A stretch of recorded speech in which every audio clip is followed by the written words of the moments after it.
po mga kaibigan, ito muli na naman tayong merong receive na galing po sa probinsya. Okay, so ngayon po ay araw ng Martes, 8, March 5. Okay, March 5 po, 2024.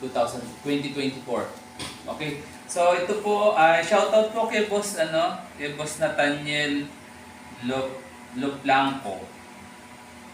O yun, Sir Nathaniel, salamat po sa tiwala ninyo.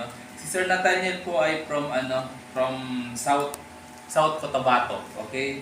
So marami na po tayong nagawa diyan, mga taga South Cotabato, no? Na nagpadala ng mga panel gauge, ng Fortuner, Innova, Hilux.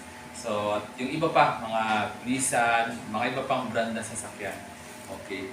So ito po, gagawin na po natin to, no? Ito po ay Innova year model 2006 po yata. So yung issue po nito, yung medyo minsan nag-delay mag-on. May mga times nagpi-flicker. Yung worst nito, yung nagpa-blackout na po talaga. Yung almost napakatagal niya, halos ilang oras na siya nakabukas yung makina, hindi pa rin nabukas yung gauge. So wala akong monitor. Okay. Ayan. Ito po, actually, 2 araw lang po ito, no? Kailan ko lang po napaship. Kailan lang po napaship ko nung ano po yata, nung Sunday, okay? No, Sunday ng hapon. Tapos ito, natanggap ko rin po ngayon. So, bali, almost 2 days lang din. May mga courier kasi yung iba kasi may mga time minsan halos isang linggo na hindi pa po hindi ko pa po na-receive. Lalo na po yung huling ginawa ko from Cagayan de Oro. So almost isang linggo po bago ko na-receive. Which dapat po na yun, tawag dito. Dapat mabilis lang po yun eh. Yung gaya po nito, 2 to 3 days po nasa akin na. Okay. So bago natin po ito i-repair, pause ko muna po para mabilis lang tayo. Ikaw. Ayan, okay na po ito, nabuksan na po natin. So ito po pala ay Innova J variant. Okay, Innova J variant. Ganyan po kasi yung itsura ng yung itsura ng mukha ng Innova na J na variant po. So ang nangyayari po dito, yung T-belt indicator po nito, nagbi-blink siya. Okay, nagbi-blink. Then kasunod noon, hindi na rin po nagana yung mga needle, yung RPM, kmh, gas at saka temperature, bagsak po lahat yan. Pati po yung odometer, wala na po display siya. Okay. So yun po yung issue nito. Then ito, papalitan na rin po natin ito ng ilaw, yung kulay, yung ice blue po, base sa recommendation ng ating customer. Okay. So inspect muna po natin, no? Okay. So physical appearance, wala naman pong any damage. Okay. Wala naman pong problema doon. Walang nag-crack or anything. Okay. Mukhang ito po ay tinanggal na or natanggal na po siya. So bakit? Kasi itong needle po niya, hindi na po siya naka-align. No? Ayan, no? Hindi na po siya naka-align. Babang-baba na po siya. So, tsaka may marking na po ng mga kamay. Okay. So hindi lang po 'yan, observation lang po, no. Kasi dinadokumento po natin yung mga makikita natin dito para maging lang po, transparent lang po yung ating paggawa with respect naman po doon sa customer ko. Okay. So yan. Saka yan, baon na baon, masyadong nakabaon po siya. So ngayon, pag ito may pangalan pa pala sa likod. Franco Nathaniel. Okay. So yan, ano lang po ito, kumbaga parang nilagyan lang po ng palatandaan ng ating customer. Which is maganda naman po yan. Okay. So para at least hindi siya mapahalo dito sa mga ginagawa ko. Tanggalin natin itong likod. Yung pagbabaklas po nito, kung gusto niyo pong linisin, madali lang po siya. I-check niyo lang po doon sa YouTube ko, sa mga naunang YouTube ko. No? So yan. Okidoki. So ngayon, bago nyo tanggalin to, lagyan nyo muna ng marking. Yung mga bagong mag-DIY or gusto i-explore, lagyan nyo ng marking kung saan nakatapat. Dapat ito sa 0. Or basta kung saan nyo na huling nakita na nakatapat siya, lagyan nyo lang po ng tandaan nyo lang po ng lapis yung dulo para pag kinabit nyo, doon din po siya nakatapat. Yung dulo ng needle. So tanggalin lang po natin ito. Ang pagtatanggal po nito, diretso lang, no? Gagamitin niya lang po ng itong pry tool. Huwag niyo pong iikot siya. Kasi baka masira po yung rotor nito. Okay. Ito, baka masira ito. Kasi nasisira din po yan. Okay. Gawin natin yan.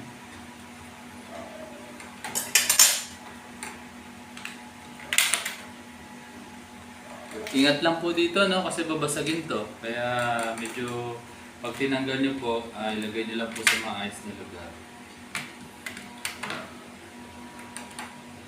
Okay. So, ayan. Malinis naman po siya. Walang any sign na na-repair or nabaha. Kasi pag may mga ganong cases po, ang hirap na po talagang gawin.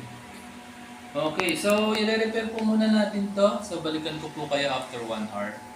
Okay, thank you. Okay, go. Ito na po mga kaibigan. So natapos na po natin gawin, pati palitan ng ilaw. So ang proseso po ng pagpapagana po nito, iba po doon sa mga ibang variant. Kasi ito kailangan po talaga nakakabit to po doon sa sasakyan. Pero ito, initially makikita na po natin to, no? Makikita na po natin yung response niya. Pero separate po kasi yung pagpapagana ng ilaw nito at saka yung pagpapagana ng gauge, okay? So ito po muna, papaganahin po natin muna yung ilaw. Ito po, naging na po siya, naging ice blue na po siya. So makikita nyo kapag sinuplayan ko po yan, no? Gana na po siya lahat. Maliwanag po ito. Lahat po yan, maliwanag po yan. Bago na po kasi yan. Pagka po yan inilagay na po dun sa sasakyan, sabay-sabay na po yan iilaw ng maliwanag. Okay, so okay na po yung ilaw. Then, isasalpak muna natin ito sa casing po niya, no? Para at least makawarap na rin po natin. Para malaman na po natin na gagana, na kung siya ay gagana po. Ito po yung mga piyesang pinalitan natin, no? Yan. Mga brand new po yung natin yan. Pinagpalitan natin yan. Ito po. Mga nakasil pa po yan. Saka mga original po siya. Kasi mahirap po kapag hindi po original yung mga nagamit yung piyesa. May mga cases po ako na nagagawa na pumuputok po. Kaya medyo mahirap. Okay. Ayan. Tapos, linisin po natin itong LCD. Ayan. Okay, set na natin siya. So, pagka ayaw pong pagka medyo matigas po at ayaw sumalpak, o ayaw mag-insert, huwag niyo pong pipilitin. Baka po merong paan na naka-bend or bali or nakalihis kaya hindi siya magpasok mabuti. So, linisin niyo rin po ito, no? Para mas magandang tingnan. Kasi Bihira naman po siyang natatanggal. So kaya pagka binaklas nyo, samantalayin nyo na rin po yung paglilinis. Ito, linisin mo rin siya. Ito, nalinis ko na po ito kanina. Ito, itapat nyo lang po doon kung saan nyo nilagyan ng marking. Pero ito, kabisado ko na po ito, kaya alam ko na po kung saan siya nakatapat. Kahit na hindi ko na po siya lagyan ng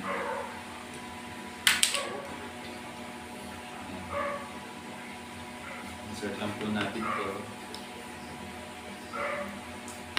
Ayan. Okay. Itong mahaba, dito sa gitna, sa KMH. Okay. Mahaba nga yan. Tapat nyo lang sa 0.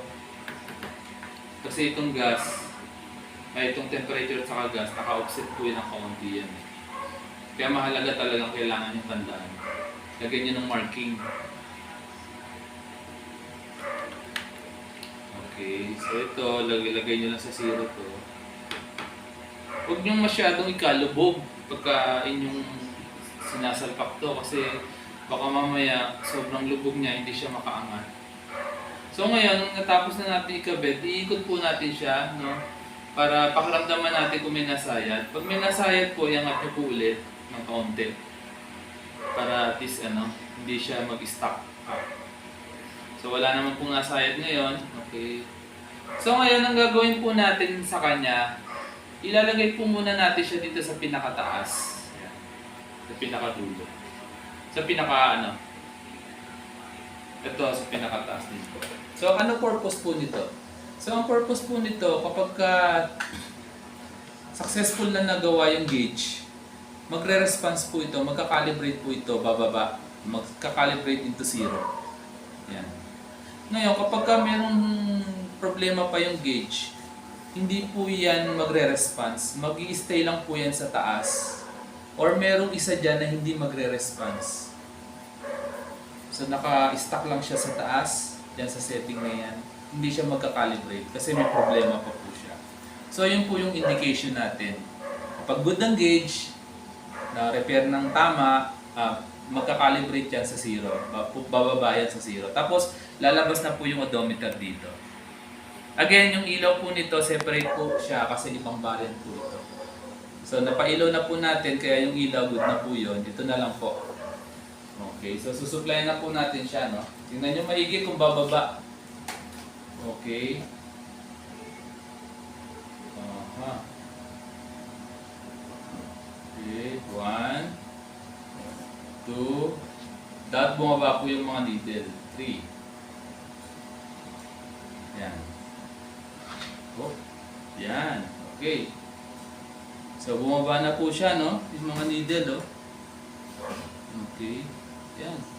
Yung T-belt po, nakailaw po siya dahil hindi pa po siya nakakabit sa sasakyan.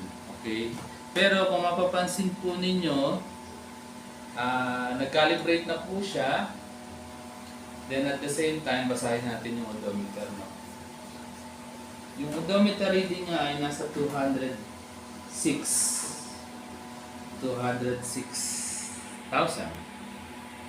Okay. Nasa 206,000 something. So, yan na po yung mileage niya. Then, ganun din po yung sa gas. Hindi po siya kasi nakakabit doon sa gauge, kaya iilaw po yung mga yan. Then, successful na po. Nakalibrate na po siya ng tama. So, ito pong gauge nito, lilinisin ko lang po yung mga plastic cover niya, then okay na po. So, pwede na po itong i-ship by tomorrow. At ang ating customer naman ay ipapakita po natin itong YouTube nito. So, maraming salamat po, Sir Nathaniel from South Cotabato. So, salamat po sa inyong tiwala, mga taga South Cotabato po. Marami na po tayong naging customer dyan. Again, salamat po sa inyong suporta. So mga kaibigan, yun pong details ng aking gawa. Nasa description po ng bawat vlog ko. Pati po yung cellphone address ko at shipping address din. Check nyo na lang po doon. So muli, maraming salamat po sa inyong suporta at tiwala. Magandang gabi po sa inyo lahat.